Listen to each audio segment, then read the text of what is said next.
The Bible is filled with so many amazing stories. And this is one of them.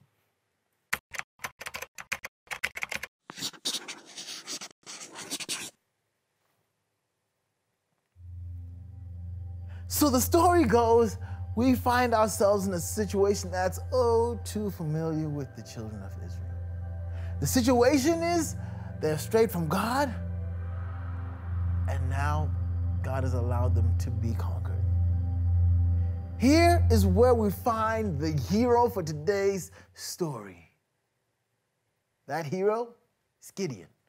And we find him in a wine press, hiding, thrashing wheat, when an angel of the Lord came and approached him. And he said, mighty warrior. And Gideon said, mighty warrior? I said mighty warrior, didn't I? The Lord has planned great things for you. He says, no, let me stop you right there. I am not a mighty warrior. In fact, I am here not for the acoustics, but because I am hiding. He said, but you are a mighty warrior. No. You see, what it is out of all the people who have been conquered by the Midianites, my family is the weakest. And out of all my family, I'm the weakest. So you're calling the weakest of the weak the mightiest warrior. Says, that is true. He says, I'm going to need a sign. So the angel says, okay, I will wait here until you come back. And Gideon goes and prepares a meal. Now, back then, it wasn't like you could just go to the store and buy a quick meal and come back. He went, he had gotten a goat, he had to make bread, and he came back, and the angel waited. Pretty interesting about God's patience with us. Anyway, when he gets back, the angel says, put the food on the rock, and he puts the food on the rock, and he engulfs the rock with fire, and the food is gone. And the angel disappears. And Gideon's like, okay, maybe it's an angel. Cut a few moments later, we see the angel coming back to Gideon saying, God has great things planned, and he wants you to deliver his people. And Gideon says, okay, wait a minute. I can understand you calling me a warrior, but I'm going to need some more evidence. And then he says, okay, what would you want me to do? And Gideon says, okay, if the wool has dew, this one right here has dew, but the ground around it is dry, I'll believe you.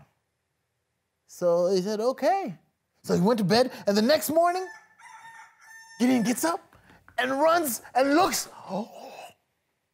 and the wool has dew, but the ground is dry. And the angel says, mighty warrior. He says, okay, I get it. Let's have one more, just one more. And he says, okay, what would you want me to do? He says, okay, I mean, it was easy with the wool and okay, but let the wool be dry, but the ground around it wet.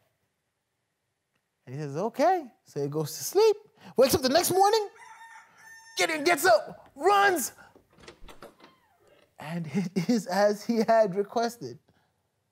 So he finally starts to get it. And he gathers an army of 32,000 people, and he starts making his way of 32,000 of the strongest looking people. And he's like, maybe I might be a warrior. And God says, that's too much. It's like, what are you talking about? We're not even as much as the Midianites, and you're saying that's too much? And God's like, yeah, I need you to ask these guys, if they are terrified, please leave. Then Gideon's like, okay, I remember you said I was a mighty warrior. He says, yeah. And you gave me all the signs, so that means you're right, huh? He's like, yeah. Okay, but now I have found 32,000. I don't know how I did it, and now you're telling me to get rid of them. He's like, uh-huh. Say, okay, guys. If anybody is scared, I just and 22,000 people would disappear. And Gideon's like, well, now I got 10,000 people. I guess I could try to make it work. Guys, let's get our head up. We could probably make it work. And God said, that's too much. And he's like, come on. 32,000 was way too little, and now 10,000? And then God's like, okay, I need you one final test. You go to the river, and when you get there, the people who go down on their knees like dogs and drink the water, you have to send them away. And only the people who stand up tall and drink the water, those are the ones that can remain. And I wish I was there to see Gideon's face when 9,700 people got on their knees and he's looking like, what is happening? And he is stuck with only 300. And he's like, how am I supposed to beat the whole army? I got 300. Then God says, well, you still doubt? And he takes Gideon that evening to overlook where the Midianites were. And then he hears one of them say, I had a dream that a barley loaf was rolling down and crashed on us and caused confusion. And the other one says, well, it must have been Gideon's army. And Gideon starts to finally get it. Because he goes back and instead of giving the guys swords, he gives them instruments and empty jars. Instead of saying, okay, guys, we need to go and fight, he understands that, okay, this battle's not even mine. This battle's God's. So he goes and gives the people their instruments and their empty jars, and without any sword, Gideon's army of 300 defeated an entire army.